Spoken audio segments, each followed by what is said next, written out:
Hi, and welcome to the third video of Susan's Vintage Life.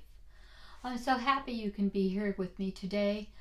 Today I'm going to talk a little bit about some of my thoughts about using makeup and some of my attitudes about beauty and being at this vintage age.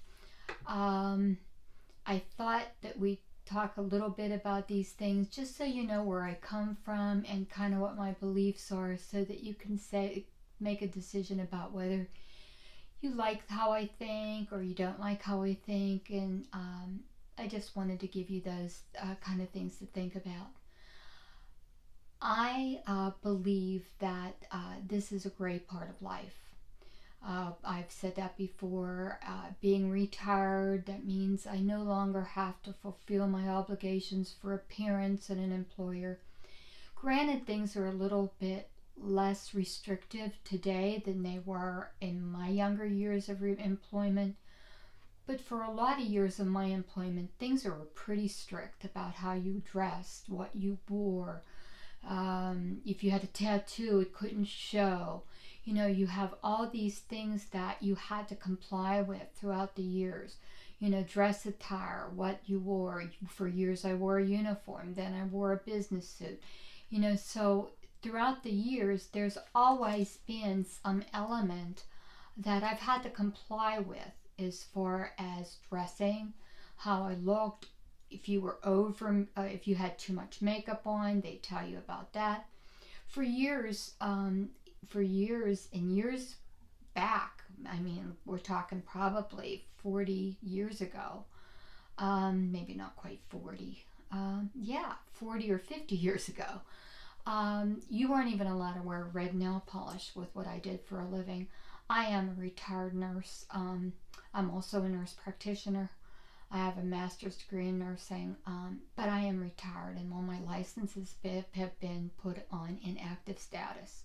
So I am not considered an up-to-date healthcare professional. So I want to make that very clear. I'm also not an esthetician.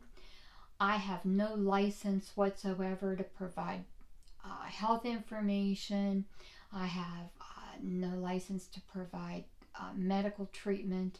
I have no license to provide skin instructions or any of those things.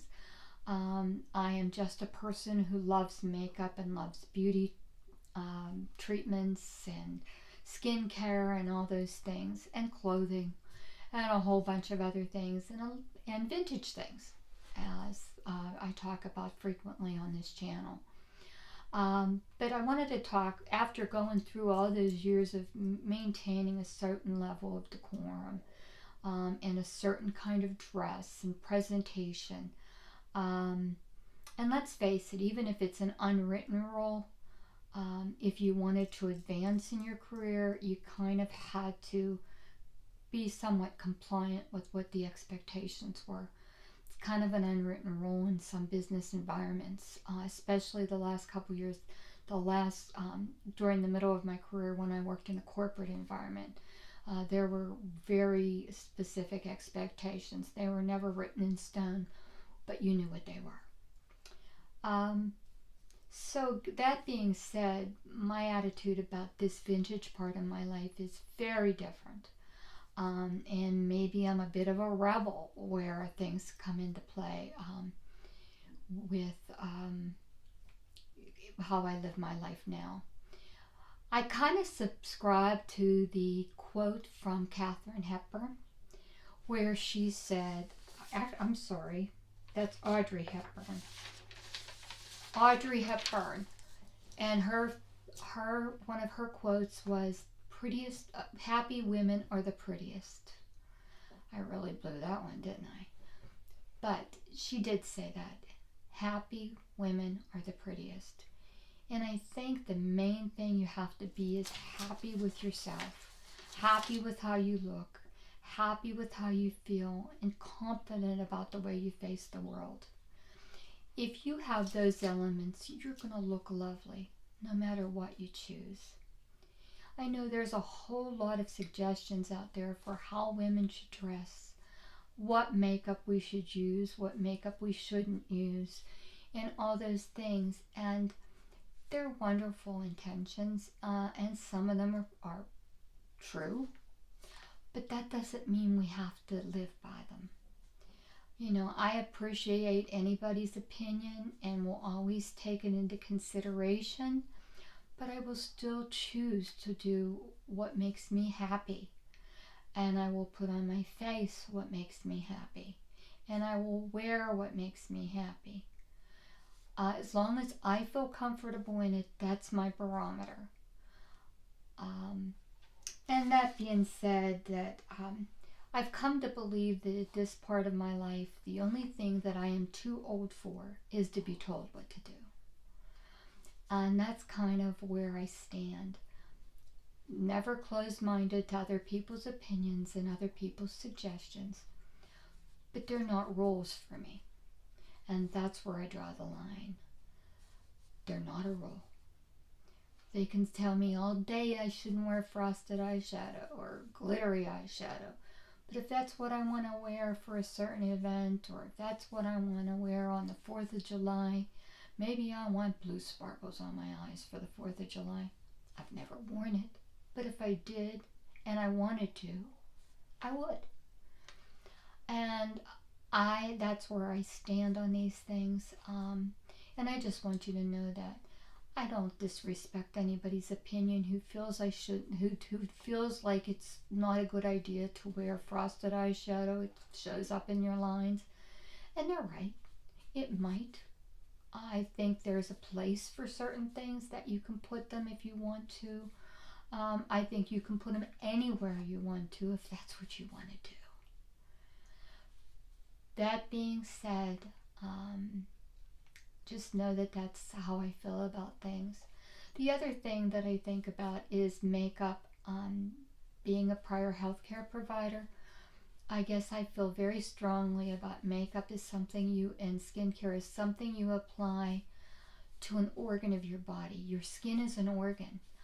And that it should be done with that kind of focus, cleanliness, clean hands, clean makeup brushes, clean sponges, whatever you use.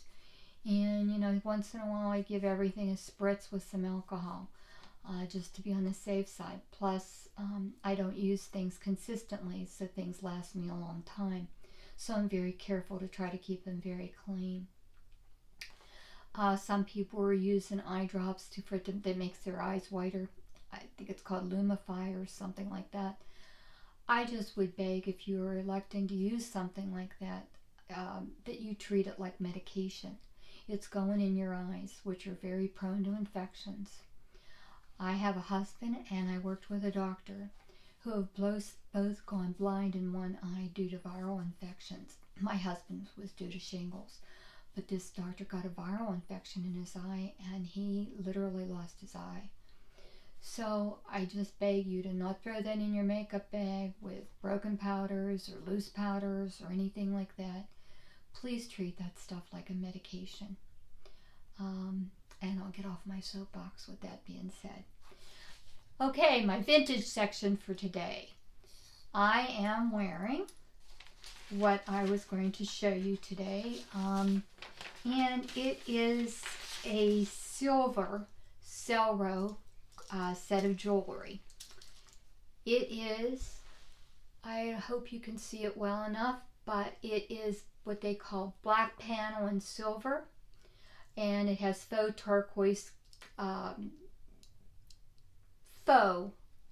of course, cameos. They're not hand carved, of course. They're just an old type of plastic. I don't believe they're Bakelite at all. But it's the lariat necklace, the panel bracelet, and I also have the clip earrings on. I can't make this video too long because these earrings are miserable to wear without pads, and the pads fell apart as I put them on one earring, so I took them both off. With pads, they're comfortable clip-on earrings, but they're not very comfortable without. I love this set. This is something that my Aunt Genevieve had and loved for years. And she left it to me with some of the other things that she left me in jewelry. But I love this set. I know it's vintage costume, but it's still something I love very much. I'm going to get up close so you can take a good look at the necklace. I think it's the easiest to see. But it is something I love.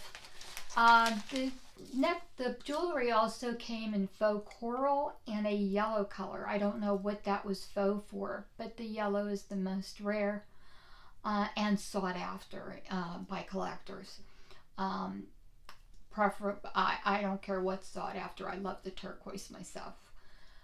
I hope that you will give me a thumbs up on this video. Subscribe if you haven't. Press the little bell to get notifications as I release new videos. And give me a comment. I love to hear from you.